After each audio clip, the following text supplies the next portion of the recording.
आज नाशिक त्र्यंबकेश्वर रोडवर आलो होतो. दादांचा फोन आला होता, त्यांनी व्हिजिट बुक केली होती, त्यांचा ओपन प्लॉट होता तिथं. मग त्या संदर्भात त्यांनी आपल्याला भेटायला बोलवलं होतं. डिटेलमध्ये सगळ्या गोष्टींवरती आम्ही चर्चा चालू केली. साधारणतः प्लॉट एरियानुसार आपल्याला रेस्टॉरंटसाठी किती जागा लागणार आहे, मग त्यासाठी पार्किंगमध्ये किती जागा जाईल, आणि पुढे रोड वाढतोय तर तो रोडला किती आपली जागा जाते. मग त्या हिशोबाने आपण सगळं त्यांना जे वर्कआउट आहे ते करून द्यायला चालू करून दिलं.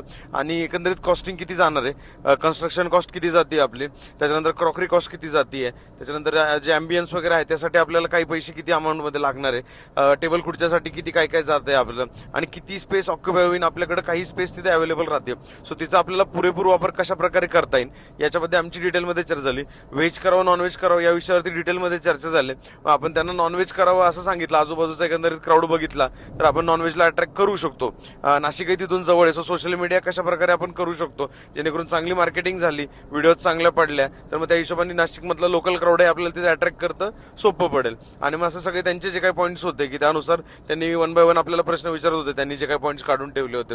मग त्याच्यामध्ये मग त्यांना सगळे आपण सोल्युशन्स काढून दिले आणि त्यांचा निरोप घेतला. भेटूया उद्या. तो पण लाईक करा, फॉलो करा, शेअर करायला विसरू नका. Stay tune.